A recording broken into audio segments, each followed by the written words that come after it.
আসসালামু আলাইকুম, সবাই কেমন আছেন? আপুরা, আলহামদুলিল্লাহ আমি ভালো আছি। আপনারা সবাই দোয়া করবেন আমাদের জন্য। তো আজকে আসসালামু একটা আলাইকুম। ব্লগ নিয়ে আসলাম। বলবা লাগে। ব্লগটা হলো ভেড়ার মাংস রান্না, মানে ভেড়ার মাংস আর কি ফ্রাই করব। তো যদি আপনাদের ভিডিওটা ভালো লেগে থাকে, লাইক কমেন্ট ছোট্ট একটি সাবস্ক্রাইব করে দিয়েন, হ্যাঁ। তো আসলে তাসনিমরা আসার আগে ভেড়াটা কাটা হয়েছিল আমাদের, আমরা দুটো ভেড়া কিনছিলাম। তো মানে আমার শ্বশুর বাড়ি আরো দুটো ভেড়া আছে, দেখছেন আপনারা, ওইটা দেখে না আমার পিচ্চিটা বড়টা প্রচুর কান্না করছে, তাদের ভেড়া কিনে দিতে হবে। তো ভেড়া কিনে দিতে হবে এই করতে করতে ওর বাবাও ভেড়া কিনে ফেলছে, আমাকে বলে নাই। তো ভেড়াগুলি সবসময় দোকানের সামনেই থাকে, হঠাৎ করে একটা ভেড়া হয়তো অ্যাক্সিডেন্ট হয়েছে, মারা গেছে। তো পরে একটা ভেড়া কিভাবে থাকবে, তো আমার হাজবেন্ড কেটে ফেললো। তো সে কেটে ফেললো, কাটার সময় বলছে যে তাসনিমরা যেহেতু আসবে তাহলে রান আর ডানাগুলি আস্তে রেখে দেই, ওদের শুকনো ভাজি করে দিতে পারবো, ফ্রাই করে। তো আমি বললাম আচ্ছা রেখে দাও। তো তাসনিমরা চলেও আসলো, আসলে আমি জানিও না ওরা যে এত তাড়াতাড়ি চলে আসবে। ওরা চলে আসলো, চলে আসার পর মাঝে একদিন ভেড়ার মাংস রান্না করে খাওয়াইলাম। এই ভিডিওটা আহ বাংলাদেশ ব্লগার শিল্পীতে আছে, দেখে নিন কেউ যদি দেখতে চান। আর এখন সে রানগুলা বের করছি, এখন এগুলা ভালো করে ধুয়ে নিলাম, ধুয়ে টুয়ে এগুলো না আপনার কাঁটা চামড়িতে ভালো করে কেচে নিছি। কেচে নেওয়ার কারণ হলো যদি, যেহেতু আমি এটা ফ্রাই করব, রান্না করব না, তো এটার ভিতরে মশলা ঢোকার দরকার আছে। আর এটা আস্তায় রান্না হবে, টুকরো টুকরো না। তো আমি এটাকে ভালোভাবে কেচে নিছি, মানে যতটুকু সম্ভব ততটুকু গোটায় গোটায় নিছি। যদি কেউ না পারেন তাহলে মনে করবেন যে হাজবেন্ডের সাথে ঝগড়া বাজে যেভাবে ভাগ হয়, মনে হয় ওকে যদি এমন করতে পারতাম তেমন করতে পারতাম, সেই কথাটা মনে করবেন, করতে করতে দেখবেন হয়ে যাবে। অবশ্য আমি একটু মনে করছিলাম, তো করতে করতে আমারও হয়ে গেছে। তো ইতিমধ্যে আমি মশলা ব্লেন্ডার করলাম, মশলা কি কি ব্লেন্ডার করলাম সেটা তো দেখাই দিলাম। তারপরে বলে দিই এখানে আদা রসুন পেঁয়াজ, একটু বাদাম আছে, অনেক মশলা টশলা দিয়ে এখন আমি লেবু চিপে দিছি। এখানে মোট 3টে লেবু দিছি, লেবুগুলো তেমন একটা রস নাই, তো এর জন্য 3টে দেওয়া হয়েছে। আসলে লেবুগুলা সব পেরে পেরে খেয়ে ফেলছে সবাই, এখন ছোট ছোট লেবুগুলি। এখন আমি রসগুলো টিপে দিতে দিতে এখন তাসলিম ওখান থেকে বলতেছে আন্টি আপনি লেবুতে রস দিচ্ছেন কেন, সরি মানে মাংসে লেবু দিচ্ছেন কেন, এটা তো টক, আমি খেতে পারবো না। ওকে আসলে ডাক্তার টক খেতে নিষেধ করছে। তো আমি বলছি কি না সমস্যা নাই, তুমি খেতে পারবে, এটা কেমন টক বোঝা যাবে না। এটা বলার পরে সে কতক্ষণ করতেছে। তখন আমি আবার জিজ্ঞাসা করলাম যে তাইফাকে, তাইফা কি খাবা? তাইফা ওই পাশ থেকে উঠে বলতেছে না না না, আমি এটা খাবো না, এটা খাবো না, মানে ও এগুলো খাইতেই চায় না। ও শুধু পোল্ট্রি মুরগি রানই খাবে, আর কিছু খাবে না। তো আমি এখান থেকে ওকে অনেক কান্নাকাটি করাইতেছিলাম, তুই খাবি কিভাবে, তুই তো ফকির নিয়ে এইটা সেটা বিভিন্ন কথা বলতেছিলাম, ও কান্না করতেছিল। আসলে ওর সাথে আমি একটু মজা করি। এর মধ্যে আমি জিরার গুঁড়া দিয়ে দিলাম 1 চা চামচ, আর ম্যাগি মশলা দিলাম। ম্যাগি মশলা দেওয়ার সময় আমাদের ঘরে ম্যাম আসছে, আমার বড় ছেলের ম্যাম, মানে তাকে প্রাইভেট পড়ায়, বাসায় এসে ম্যাম বলতেছে আপনি ম্যাগি মশলা কেন দিচ্ছেন, এটা তো আপনি রান্না করবেন না। তো আমি বললাম না আমি তো ফ্রাই করলাম, আমি একটু ম্যাগি মশলা দিব। ম্যাগি মশলা দিলে আসলে আলাদা একটা ঘ্রাণ করে, বাচ্চারা যেহেতু পছন্দ করে ম্যাগি মশলাটা, আর বাচ্চারা এটা খাবে, আমরা একটু খাবো, আমরা না খাও না, আমরা একটু বাচ্চার পাশ থেকে নিয়ে নিয়ে খাবো। তো বাচ্চা যেহেতু খাবে, যে মশলা পছন্দ করে আমি সেটাই দিছি, কোনো বাধা নিয়ম নাই। কারণ যার যার রুচির উপর, আমার বাচ্চা কিভাবে খাবে, কোনটা সে পছন্দ করে, কোন মশলাটা পছন্দ করে, সেটা সেই মশলাটা বুঝেই তো আমি মশলা দিব, নাকি আমি সবার মতো এটা দিতে হবে ওইটা দিতে হবে, আমার বাচ্চা তো খেতে হবে না। তো আমি সেভাবে মশলা দিলাম। মশলা দেওয়ার পরে আমি একটু সরিষার তেল দিয়ে দিছি। আসলে সরিষার তেলটা দিলে না আমার ভালোই লাগে, এই ধরনের ফ্রাইয়ের মধ্যে আমি সবসময় সরিষার তেল একটু দিয়ে দিই। সরিষার তেল আমাদের খুব সুন্দর একটা মানে ঘ্রাণ করে আমার কাছে মনে হয়, যে জানি না কার কাছে কি। তো সরিষার তেল দেওয়ার পরে আমি মশলা খুঁজলাম, যে হলুদ দিয়ে দিলাম, মশলাটা একটু দূরেই ছিল, 1 চা চামচ হলুদ দিয়ে দিছি। তারপরে 1 চা চামচ মরিচ দিলাম, মরিচ দিয়েছি। তাসলিমকে বললাম তাসলিম একটু ঝাল হবে, ভেড়ার মাংস আগের দিন রান্না করছে, মিষ্টি মিষ্টি বলে হ্যাঁ আন্টি দাও আরো ঝাল দাও। তো আরো যখন দিলাম, ঝাল দিতে দিতে আমার বড় ছেলে ওখানটা চিল্লাইতেছে, আম্মু ঝাল দিও না, ঝাল দিও না, কে আমি ঝাল খেতে পারি না। মানে সে একদমই ঝাল খেতে পারে না, সে ছোট থেকেই এমন, যে ঝাল একদম পছন্দ করে না, তাকে মিষ্টি মিষ্টি তরকারি দিতে হয়। এখন মিষ্টি খাওয়ার জোর আছে। তারপর আমি লবণ দিয়ে দিলাম স্বাদ মতো, যার যতটুকু লাগে সে সেইভাবে দিবে। আমি একটু লবণ বেশি খাই, তাই পরিমাণে একটু বেশি দিছি। আমাদের ঘরে আমি বেশি লবণ খাই। তো কে কতটুকু লবণ খান অবশ্যই কমেন্টে জানাবেন, কেমন লবণ খান। তারপরে আমি এখানে আপনার টেস্টি সল্ট দিলাম, কারণ টেস্টি সল্ট মুখের স্বাদ বাড়ায় আছে। আসলে কি এসব ন্যাচারাল মশলা দিয়ে বাচ্চাদের খাওয়ানো উচিত। তারপরে বাচ্চা হঠাৎ করে একদিন খায়, একটু মজা করে না খেলে কেমন লাগে না।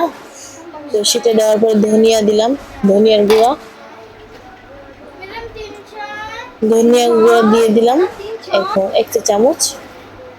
তারপরে আপনার এটা কি এলাচ, হ্যাঁ এলাচ ভালো করে মাঝখান থেকে ফাটানোর পরে এটা সুন্দর করে ছড়াই দিলাম। এলাচটা আসলে দেশে না বিদেশে, আমার হাজবেন্ড যখন বিদেশ থেকে আসছিল সে অনেকগুলো এলাচ নিয়ে এসেছিল। তো আমি সবাইকে সব কিছু কম বেশি দিলেও, মানে কসমেটিক্স যাবতীয় জিনিস যেগুলো আনছে, আমি কিন্তু এই মশলাটা দিই নাই কাউকে, কারণ এই মশলাটা না আমার খুবই ভালো লাগে। আর এই মশলাটা সত্যি আমার মন চায় না যে দিতে, আমি এর থেকে দামি দামি জিনিস দিচ্ছি, আমার মনে হচ্ছে কি মশলাটা দিলে আমার লস হয়ে যাবে, লস হয়ে যাবে, এই জন্য আমি কাউকে মশলাটা দিই নাই।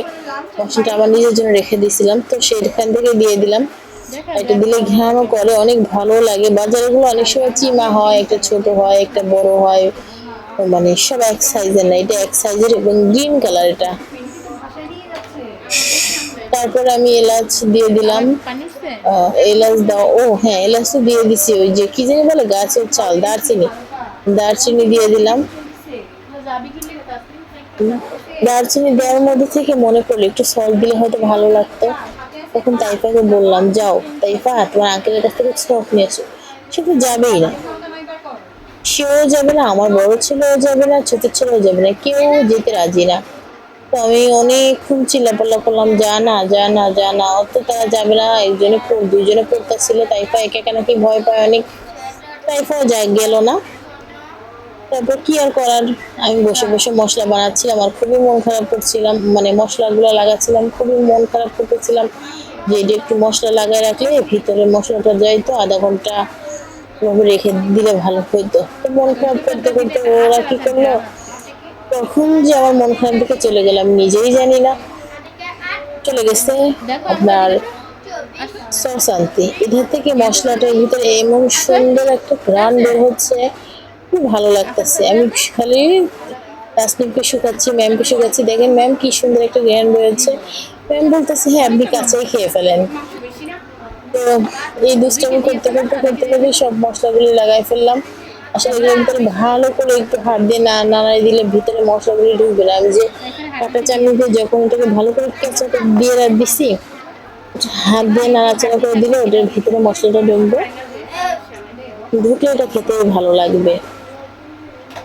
তো এর মধ্যে আপনার আর একটু সরিষার তেল দিয়ে দিলাম, কারণ আমার জানি কেন মনে হচ্ছে একটু সরিষার তেল কম আছে। আমার হাতে তো মশলা, আমি তাসনিমকে বললাম তাসনিম আমাকে একটু সরিষার তেল দিয়ে দাও, তাসনিম একটু সরিষার তেল দিয়ে দিল। সেটাকে নিয়ে আমি ভালো করে মাখাচ্ছি, কারণ এটার মধ্যে যদি মশলা না ঢুকে মজা লাগবে না, যেহেতু এটা ফ্রাই হবে তেলে ভাজবো। আর মাংস রান্না করলে ধরেন ওটার মধ্যে চলে যায়, এটার মধ্যে যদি না যায়, এইসব চিন্তা করে ভালো করে মাখাচ্ছি মাখাচ্ছি। তাসনিম বলতেছে আন্টি আপনার হাত জ্বলতেছে না? তো বললাম না রে বাবা, কখনো কখনো হাত জ্বলতো, মেয়েদের বিয়ে হলে হাত জ্বলা পোড়ায় দিক তাকাইলে হয় না, কাজ করেই যেতে হয়। এই নিয়ে কতক্ষণ বললাম, তো তাসনিম বলল আন্টি কি কষ্ট কি কষ্ট। সেই ধরনের দুষ্টামি ফাজলামি করলো, করতে করতে আমারও মশলা মাখানো হয়ে গেছে। তো এদের যে পাঠাইছি সস আনতে তাদের কোনো খোঁজই নাই। আমি এখন কি করব? সস আনতে, সস আনলে তো আবার হাত বাড়াইতে হবে।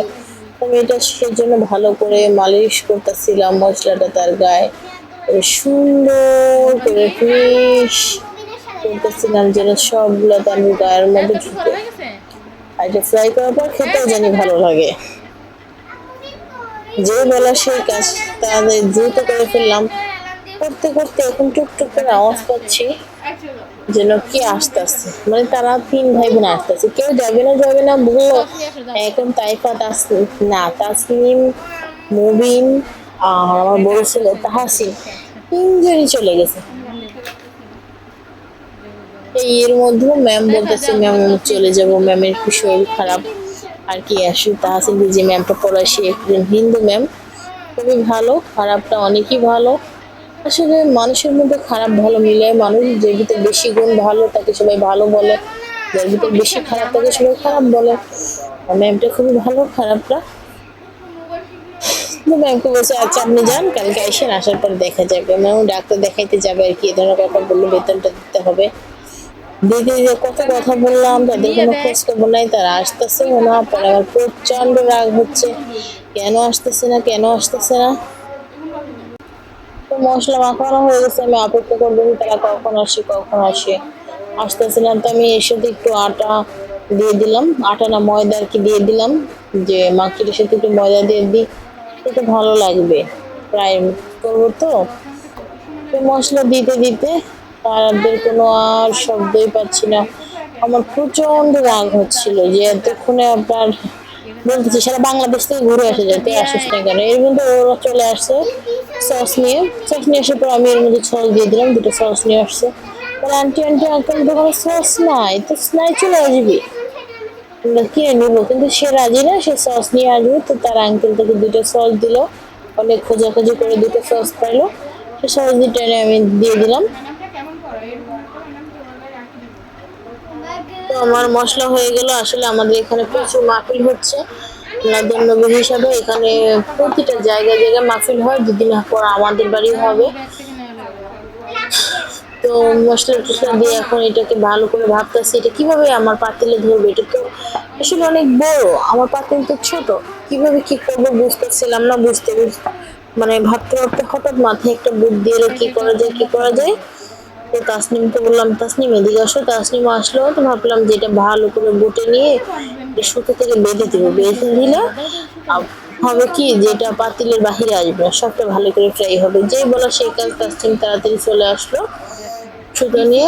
আসে বলে এখন আন্টি কি করবো, কেমনে দিব, এটা করবো সেটা করবো, মানে সে কিছু জানে পারতেছে না, এমন একটা অবস্থা।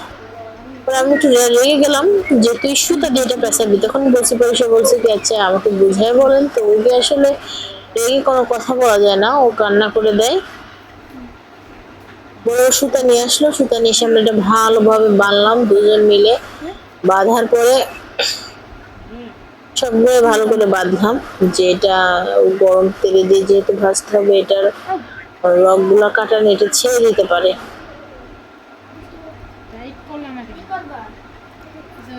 রগগুলো কেটে দিলে অথবা ওই যে গোড়াগুলো কেটে দিলে হয় কি এটা ছাড়ে না।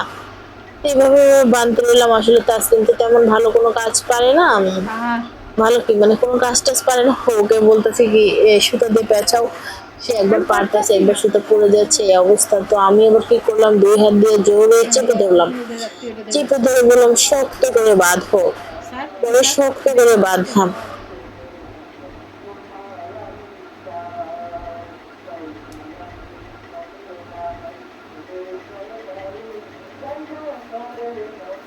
বাবা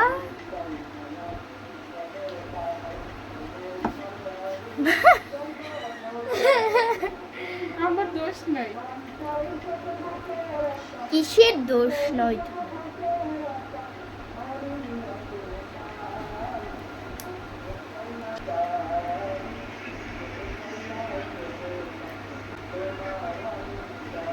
আধা ঘন্টা তো এখানে হয়ে গেছে না, মশলা মাখাইছি, আস্তে আস্তে গোছাই নিয়ে যাই, তাহলে তো ছাড়বো না।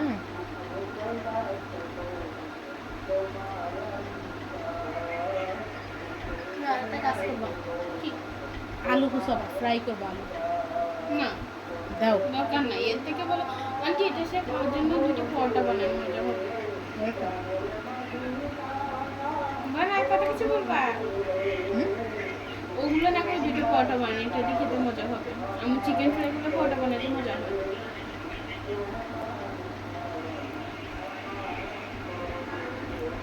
ওকে।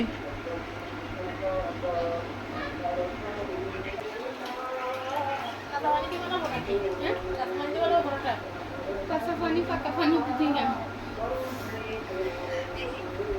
অবশেষে হয়ে গেল। তো আমি ওইভাবে রেখে দিলাম, রেখে দেওয়ার পর আধা ঘন্টা হলো আমি রান্না করে চলে আসলাম, তেল ঢেলে দিলাম, তেল গরম হলো, গরম হওয়ার পর এটাও দিয়ে দিয়ে দেবো আর কি। ভালো করে একটু গরম হলো, আমি অপেক্ষা করতেছিলাম। এখন ওটা তুলছি, তুলে ভাবতেছি এটা কিভাবে দেওয়া যায়, ভাবতে ভাবতে দিয়ে দিলাম। একটু এক সাইড থেকে দিলাম, দিলে আরেকটা মাংস ধরে, যেহেতু 4 পিস রান্না করতে সময় লাগবে। তো এটাও নিয়ে দিলাম। কিভাবে দিব সেটা চিন্তা করতেছিলাম, 5 মিনিট দাঁড়ায় তাহলে তাড়াতাড়ি হয়ে যায়। তো চিন্তা করতে করতে একটাই ভাজি করলাম যে আরেকটা দিব না, পরে ভাবলাম না আরেকটা দিয়ে দেই। তো আরেকটা নিয়ে আসলাম, নিয়ে নিয়ে এসে দিয়ে দিলাম যে ভালো করে ধরতেছে না, আমার আবার দেখতে তাড়াতাড়ি রান্না করতে হবে। পরে এটা ভালোই ভেজে ফেলছি। পরে আমার আম্মা বলতেছে আর কি, তাসনিমকে আসলে আমি আম্মা বলি, আন্টি হয়ে গেছে তো, বেশি কি না হয় নাই, আর একটু হবে। তো মানে ওদের খুব ক্ষুধা লাগছে, এর মধ্যে আমি তাসনিমকে আবার দুধ গরম করছি যে তাসনিমকে দিব। আসলে শরীরটা একটু খারাপ, ওকে একটু দুধ টুধ খাওয়াইলে ভালো করে শক্তি পায়। আর ঠিকই রাখলাম। তো দেখেন আমার আরো রয়েছে বাকি, এগুলো ভালো করে ফ্রাই করতে হবে লাল লাল করে। আর আমার দুধটা এখনো এভাবে পড়ে রয়েছে, দুধটা এখনো হয় না ভালো করে, একটু হালকা লাল হয়েছে, আরো লাল করতে হবে। তো লাল করতে করতে দেখি আমি এক হাত থেকে পারতেছি না, আমি আর এক হাত লাগাইলাম, আর চুলা বেঁধে দেওয়ার পরও ছেড়ে দিছে, না বাঁধলে তো আরো ছাড়তো।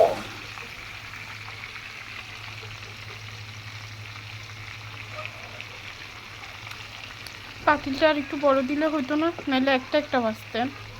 একটা একটাই ভাজি, দেখি এটা তুলো তো, এটা হচ্ছে না। পাতিল ছোট তো আপনার, আস্তে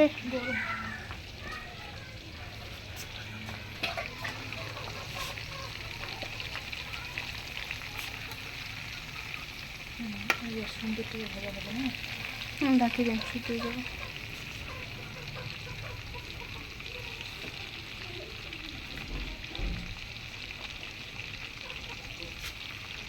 ঢাকেন।